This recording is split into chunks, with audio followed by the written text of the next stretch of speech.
write number 23, Kayla, you do me a favor.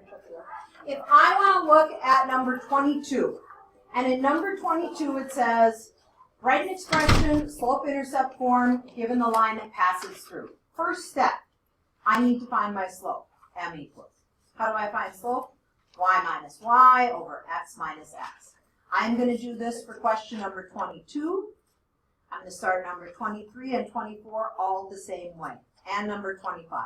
So for 22 to 25, it's all the same thing. It's just different points. So we're going to do number 22, and then if you still have a question on the other ones, we'll look at that. So, Avery, start me off with what are you subtracting for your y points in number 22? 2 minus 5 Okay. over 9 minus 2. Okay. So if I'm looking at that solution, Noah, I'm going to have a negative what? Negative 3. Negative 3 over 7. Looking kind of ugly at first. I now have my slope, m is equal to negative 3/7. Kylie, do you want to start point slope, or do you want to start in slope-intercept form to get your answer? Because keep in mind, our answer, we want it to be looking like this for all of these questions. How do you want to start? Slope-intercept already, or do you want to start with point slope? Because there's a couple of options. Which one do you like better? Do you like point slope or slope-intercept? I don't know. Slope-intercept, what you have to do, when you get it in slope-intercept form, you have to solve for b, okay? Because you've already found this number. We have already found, if we are looking at this, we've already found that this is negative 3/7. We just got to figure this out. If we're doing point slope, we're going to write it in that equation, the y minus y1 equals our slope times x minus x1. And what you have to decide then at the end is you got to rewrite it in this form. So which one do you want to use? Point slope.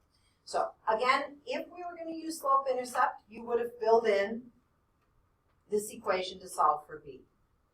Since we're using point slope, we're going to have y minus, which point do you want to use? 2, 5, or 9, 2? 2, 5. 2, 5. So Grant, we're going to go with y minus, what is my y coordinate? 5. Y minus 5 equals, tell me what I'm replacing my m with. Negative 3 over 7. Okay, keep going. X minus 2. 2. So we're going to do our multiplication here. Addison, I'm going to have y minus 5 equals Negative 3/7 over just negative 3/7 x, right? Yeah, Okay. -7 minus 6 over 7. Okay, minus, okay, so this minus stays here. And now I have negative 3/7 times that 2 over 1. So I really have y minus 5, and this is where a lot of mistakes happen in this one. 3/7 x, this minus and this minus are going to make it a plus 6/7, right? You're taking a negative out here times this negative gives us a positive, okay? At this point, Georgia, what do I have to do? Add 5 to 6/7. Add 5. These do not come out as nice equations. So that's why we can't start them and look at any of these in our questions 22, 23, 24, because even with the slope, the y-intercept is not a nice point. This is going to be plus 5 and 6/7, right? It's kind of ugly. You're going to leave it as 5 and 6/7. Someone said, well, could I put it as a decimal? I don't know why you would, but sure, take 6 and divide it by 7. This is our answer in slope-intercept. Could you have done it this way? Yes. You would have replaced your y with 5. You would have replaced the slope, same thing, negative 3/7. You would have replaced your x with 2 plus b. If we do it this way, we get 5 equals negative 6/7 plus b. We are going to add 6/7. This is what we did that very first unit before we knew point slope. And you got b equaled 5 and 6/7. I don't know, to me this is a little easier using the form of the equation than point slope. but both ways work. My final answer that I was looking for in this problem was y is equal to negative 3/7 plus 5 and 6/7. I get the same answer both ways, but that's how I'm looking at that. So you just got to be really careful. So 23, 24, and 25 are exactly that same process, okay? Once you find the slope, so step 1 in all of these is find the slope, okay? The next part is you need to, after you found the slope, you need to find b.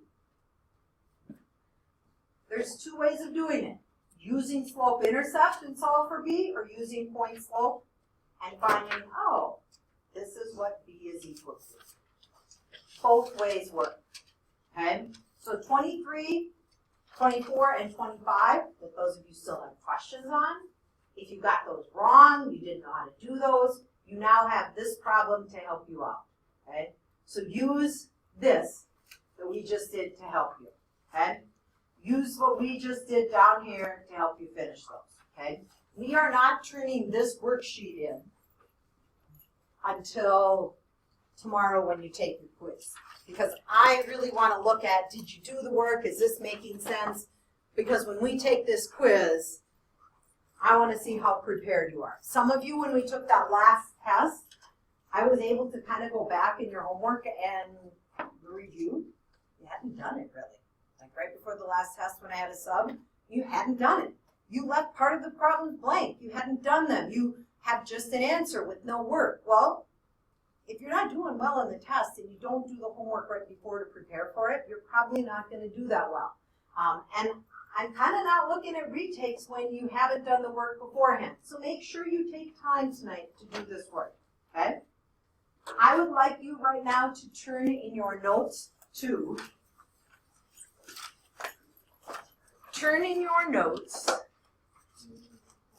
C5.